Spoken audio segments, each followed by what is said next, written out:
Elle est la première femme à devenir la meilleure chef pâtissière du monde. Préparez-vous à saliver en regardant ce nouveau numéro de À l'affiche.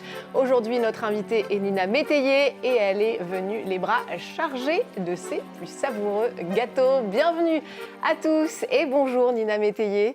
Bonjour. Merci beaucoup d'être avec nous. Vous avez donc été élue pâtissière mondiale 2023, prix décerné par l'Union internationale des boulangers et pâtissiers. Félicitations d'abord. Merci. Qu'est-ce qui a changé depuis ce prix? On imagine que vos commandes ont explosé. Voilà, on a beaucoup de commandes. Vous avez beaucoup de commandes, mais c'est pour le mieux, on imagine. On est super contents. Ouais. On est super contents et il faut et maintenant ce qui est le plus important, c'est de travailler et de maintenir cette qualité en essayant de faire toujours un petit peu plus pour pas qu'il n'y ait plus de pâtisserie trop tôt dans la journée.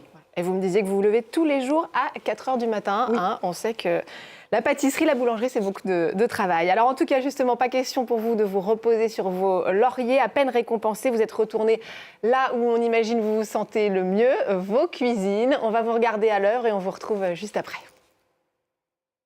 De la créativité, une précision hors pair, c'est la signature de Nina Métayer pour des pâtisseries raffinées. Un sablé croustillant à la pistache et aux graines de millet. Ensuite, vous avez un joli glaçage blanc et en dessous du glaçage, il y a une mousse à la pistache, un petit cœur praliné, un biscuit à la pistache. Voilà, que de la gourmandise. La chef est déjà de retour au fourneau, 2 jours à peine après avoir été sacrée meilleure pâtissière du monde par l'Union internationale des boulangers et pâtissiers. Une distinction qu'elle a encore du mal à réaliser. Ça a été très compliqué de rentrer dans ce métier-là en tant que femme il y a 17 ans. Et maintenant, c'est une consécration énorme. Enfin, c'est un honneur pour moi de représenter le métier mondialement. Et ce bonheur, la championne le savoure aujourd'hui avec ses équipes. Je ne m'attendais pas du tout. C'est une surprise. Et je suis très fier et très heureux justement de travailler pour elle. Elle le mérite ? Ah, totalement. Sa recette pour réussir, s'emparer de nos madeleines de Proust, comme le flan. Alors là, il faut bien étaler. Tu vois, tu prends ta petite palette et t'étales bien parce que si c'est pas étalé, à la cuisson, ça s'étalera pas plus. Ou encore l'incontournable tarte tatin, bien caramélisé. Ça fait un peu un retour en enfance, la tatin qu'on mangeait chez mamie. Des fois, on se dit que les choses les plus simples sont les meilleures, donc on est resté très simple sur la tarte tatin. Avant d'en arriver là, la boulangère de formation a bâti sa renommée avec ses galettes des rois revisitées. À 35 ans, Nina Métayer et ses pâtisseries font désormais partie de la crème de la crème. C'est vrai que c'est une belle consécration, Nina Métayer, d'autant que vous n'avez que 35 ans. Et l'ironie de l'histoire, en regardant un peu votre parcours, c'est que ce n'est pas en France que vous avez eu envie de devenir, de vous lancer en tout cas vers la boulangerie, la pâtisserie, mais au Mexique. Alors racontez-nous tout ça. Oui, alors je suis partie quand j'avais 16 ans, pendant un an en échange au Mexique. Et je suis tombée amoureuse de ce pays. Et je voulais y habiter. Et je me suis dit que peut-être que amener un savoir-faire français, ça pouvait ça pouvait m'aider à habiter là-bas et à trouver un métier. Donc je voulais être boulangère au Mexique au départ. Bon, ça, c'est quand même une drôle d'histoire. C'est pas forcément la pâtisserie qu'on va associer au Mexique. En tout cas, on note beaucoup que vous êtes la première femme à recevoir ce titre très prestigieux. D'ailleurs, il y en a de plus en plus en pâtisserie, des femmes. Un chiffre le reflète bien. La très prestigieuse école de cuisine Ferrandi, ici à Paris, qui forme quelques-uns des meilleurs chefs, compte 72% de femmes dans la spécialisation pâtisserie. Un constat, Nina Métayer, qu'on fait aussi dans vos cuisines. On écoute. La chef de production, c'est une femme. Sous-chef, c'est une femme. Les chefs de partie, ce sont des femmes. Ça montre que, oui, c'est inspirant, que Nina, elle inspire les femmes. C'est bien. C'est bien, ça change aussi un peu. On n'a pas de plafond de verre. Voilà. On peut évoluer et puis faire de très belles choses. On les sent épanouies, vos collaboratrices. C'est important pour vous de vous entourer de femmes ? Alors, de bons éléments et j'ai beaucoup de femmes qui postulent chez moi. Et puis, elles sont géniales en pâtisserie, elles ont des compétences et donc elles évoluent au sein de l'entreprise. On essaye, je ne cherche pas à recruter que des femmes, j'ai plus de femmes qui postulent chez moi, peut-être parce que je suis une femme. Mais en tout cas, elles savent qu'elles vont pouvoir évoluer, elles savent qu'elles vont pouvoir prendre des responsabilités, là où ailleurs, peut-être que c'est plus compliqué. Vous avez trouvé que c'était plus dur en tant que femme de vous imposer dans ce milieu de la pâtisserie ? À certains moments de ma carrière, oui, ça a été particulièrement difficile au moment où pour acquérir des postes à responsabilité, déjà pour rentrer dans le métier, parce que c'est vrai qu'il y a 18 ans, il n'y avait pas de femmes en boulangerie ou très peu. Et ça a étonné beaucoup de monde quand j'ai décidé de passer mon CAP. Mais j'en suis très fière maintenant. Et puis vous prouvez à tout le monde que c'est compatible aussi avec une vie de famille. Vous avez Oui. 2 petites filles, on les aperçoit parfois sur vos réseaux sociaux. Elles ont l'air, elles aussi, d'aimer cuisiner. C'est important cette transmission. Les gâteaux, ça réunit tout le monde. Il n'y a pas de limite, il n'y a pas d'âge, il n'y a pas de frontières, il n'y a rien du tout. Donc en fait, on peut partager. Justement, c'est que du partage, c'est de la gourmandise, c'est des moments de vie. Et je fais beaucoup de pâtisserie avec elles, elles en demandent à chaque fois. D'ailleurs, elles m'en demandent très souvent, parfois. Le Vous limitez un petit peu le sucre.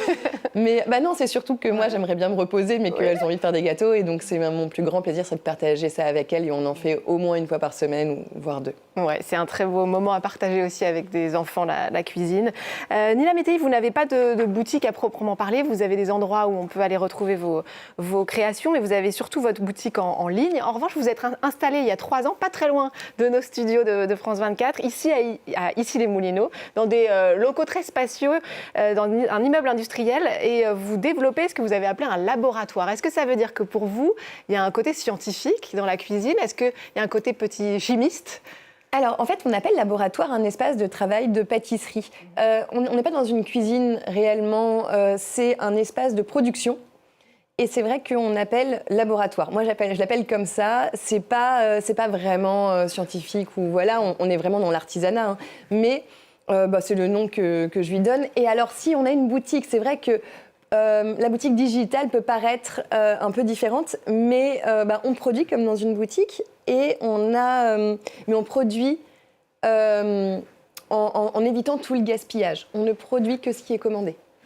Alors en tout cas, une de vos pâtisseries signature, c'est la galette des rois, une pâtisserie extrêmement populaire ici en France, à base de pâte feuilletée, de frangipane, qu'on mange au début du mois de janvier. On voit sur ces images la précision que ça demande, la créativité aussi. Vous avez appelé votre pâtisserie en ligne la délicatisserie, c'est très joli. La délicatesse, c'est ce qui caractérise votre travail, vous diriez ? J'avais essayé de trouver un mot pour caractériser ce que les pâtisseries, parce que et je trouvais que la délicatesse, je dis toujours à mes équipes, mettez de la délicatesse, soyez délicats, etc. Donc je trouvais que ça correspondait bien à ce que j'avais envie de transmettre en pâtisserie. Et j'avais envie d'unir ces 2 mots pour que ce soit un peu compréhensible quand on cherche à savoir ce que c'est. Ouais, et c'est plein de poésie. Dans votre carrière, vous avez travaillé pour des grands groupes internationaux. Nina Métayer, développé aussi des gammes de créations sucrées destinées à des publics un peu partout dans le monde, la Chine, la Russie, le Qatar. Je crois que vous avez aussi 2 boutiques à Londres. Vous avez ce côté international. Vous adaptez un peu au palais de vos clients en fonction de où ils se trouvent. Est-ce que ça joue dans votre travail ? Alors oui, c'est très important et c'est ce que j'aime beaucoup faire, c'est que je m'adapte à chaque personne qui va manger, je m'adapte aussi aux équipes qui vont faire les gâteaux. C'est très important de réfléchir tout dans son ensemble. Si je fais un très bon gâteau mais qui n'est pas adapté au public ou qui n'est pas reproduit, enfin qu'on ne peut pas le reproduire à l'échelle qu'on souhaite, ça ne va pas marcher. Et c'est ce que j'aime faire les ouvertures, j'aime développer en fait, j'aime faire des gâteaux pour quelqu'un. Donc chaque pays dans lequel on va aller. Donc en Chine, par exemple, on aime moins sucré, plus sucré. Donc en Chine, ils n'aiment pas trop le chocolat blanc, ils aiment des choses très peu sucrées. Donc on va avoir, sur les textures, il faut aussi avoir des textures différentes. Là, j'étais à New York, on a fait des textures qui sont un peu plus moelleuses, peut-être moins croustillantes que dans d'autres pays. Oui, c'est intéressant. On dit aussi que la tendance est à un peu moins de sucre, ou à pas de gluten, toutes ces tendances-là. Est-ce que ça, c'est des choses que vous intégrez dans votre façon de faire, ou est-ce qu'au contraire, pour vous, la pâtisserie, ça ne doit pas suivre la mode ? Alors moi, j'aime pas suivre la mode parce qu'il faut faire ce qu'on a envie. Je pense pas qu'il faille suivre quelque chose, je pense qu'il faut suivre son instinct. Ouais. Ça, c'est important. Après, si jamais il y a des intolérances, des allergies, etc., on va faire des efforts parce qu'on veut que tout le monde puisse en manger. Mais c'est pas concevoir un dessert sans gluten, sans sucre, sans beurre. Moi, je pense que c'est pas ma pâtisserie. J'aime faire plaisir aux gens. Je pense que c'est pas mauvais de manger ce genre de choses quand c'est mangé de façon raisonnée et surtout quand on mange des bons ingrédients. Donc, on veut que ce soit bon. Bon, et puis Nina, vous en doutez bien, on ne va pas vous laisser repartir comme ça sans nous faire goûter quelques-unes de vos créations que vous avez eu la gentillesse de nous apporter. Décrivez-nous un peu ce qu'il y a dans ces assiettes. Alors, je vous ai ramené une petite sélection de ce qu'on fait en ce moment. On a le pistache, comme son nom Ça l'indique. dit, voilà, tout est dans le titre. C'est ça, de la gourmandise, du praliné, etc. Ici, on a la fleur vanille. Donc là, c'est vraiment de la douceur, de la gourmandise, quelque chose de réconfortant, sur des textures bien onctueuses. Mousse vanille, crémeux vanille, croustillant. On a la pavlova aux fruits exotiques. Donc on a de la mangue, de la passion et de la fève de tonka qui vient assaisonner tout ça. On a celui à la châtaigne, donc c'est de la châtaigne d'Ardèche. Voilà, donc sélection de produits très importante avec un petit peu de cassis à l'intérieur. Et puis on a la tarte craquante au chocolat avec un crumble à la fleur de sel. Bon, je ne sais pas ce que je vais choisir, mais tout a l'air délicieux. Merci beaucoup, Nina Métayer, d'être venue nous parler de pâtisserie dans À l'affiche. Bravo pour ce titre de meilleure pâtissière du monde. Et on voit votre livre là qui est parti aux éditions de la Martinière. Merci beaucoup à vous de nous avoir suivis. N'oubliez pas de nous retrouver sur france24.com ainsi que sur tous nos réseaux sociaux. Vous l'avez compris, moi, je vais me régaler. Et en attendant, je vous dis à très vite.